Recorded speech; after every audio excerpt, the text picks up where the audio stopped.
देखिए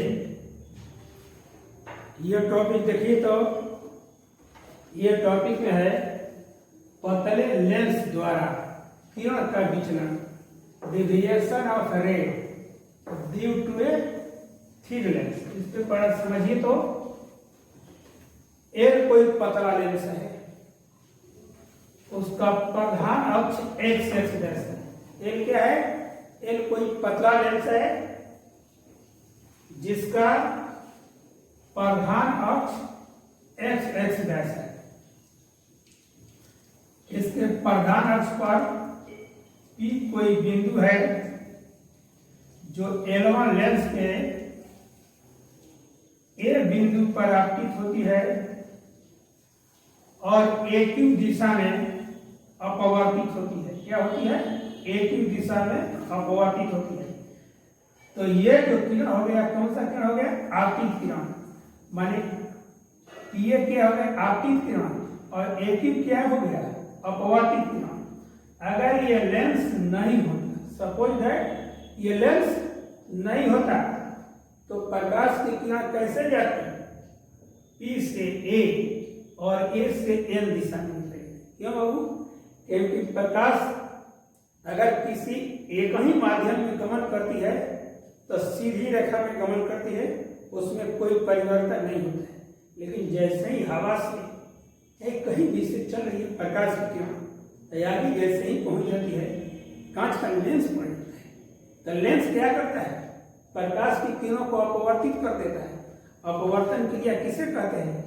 जब प्रकाश की किरण एक माध्यम से दूसरे माध्यम में, मतलब एक पारदर्शी माध्यम से दूसरे पारदर्शी माध्यम में गमन करता है, तो रास्ते से मुड़ जाने की क्रिया माने अपना चलने का पथ जो बदल देती है, प्रकाश की इस घटना को प्रकाश का क्या कहते हैं? अपवर्तन कहते हैं। तो पीए किरण का अपवर्तन किस दिशा में हो जाता है? एक ही दिशा में। अर्थात P बिंदु वस्तु का प्रतिबिंब कहाँ बनता है? Q बिंदु पर। और इसको आगे की तरफ बढ़ा देंगे तो ये क्या हो गई? अभी आपतित किरण कहलाएगी। आपको तो सोचना है क्या? विचलन। आपतित किरण और अपवर्तित किरण, ये कौन सा किरण हो गया? आपतित किरण। आपतित किरण और अपवर्तित किरण के बीच में जो कोण बनता है, उस कोण को हम क्या कहते हैं? विचलन कोण। तो ये कोण बाबू कौन सा कोण है? ये कोण कौन सा कोण है? विचलन।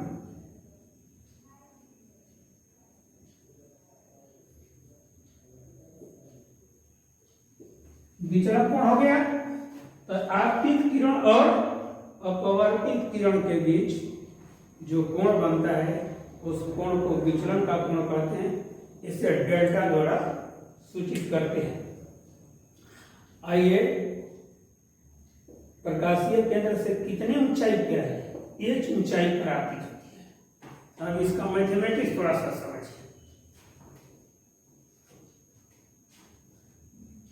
त्रिभुज APQ, त्रिभुज APQ, त्रिभुज APQ देख लो। त्रिभुज APQ में डेल्टा क्या है? बहिष्कोण है। अब बहिष्कोण क्या करता है? सामने के दो अवयुक्त अंतःकोणों के योग के बराबर होता है। तो डेल्टा बराबर कितना? Alpha plus beta. अब त्रिभुज AOP में देखो, तो त्रिभुज AOP में tan अल्फा बराबर कितना हो जाएगा? लंब बटा में आधार। अल्फा के सामने का लंब कितना हो गया? OA। आधार कितना हो गया? OP। अब त्रिभुज AOQ में आइए। त्रिभुज किस में आइए? त्रिभुज AOQ में आइए। तो tan बीटा देख रहे बीटा ना, तो सामने का भुजा क्या होगा? लंब हो जाएगा। लंब OA हो जाएगा। आधार कितना होगा? OP। यदि अल्फा एवं बीटा का मान अल्प हो, क्या करा है? यदि अल्फा एवं बीटा का मान अल्प होंगे तो tan अल्फा किसके बराबर होता है? लगभग बराबर अल्फा। तथा tan बीटा किसके बराबर होता है? लगभग बराबर बीटा। इसलिए अल्फा की जगह पर कितना होगा? OA बटा OP। और बीटा की जगह पर कितना हो जाएगा? बीटा की जगह पर OA बटा में OP। देखिए OA कॉमन हो गया तो कितना होगा? 1 बटा में ओ की और प्लस कितना होगा 1 बटा में ओ की, क्योंकि ओ ए बराबर कितना है ऊंचाई। ऊंचाई देख रहे हो, ऊंचाई क्या होगा प्लस में होगा। प्लस में क्या होगा y अक्ष ऊपर की तरफ धन होता है ना, तो h का मान क्या होगा धन हो गया।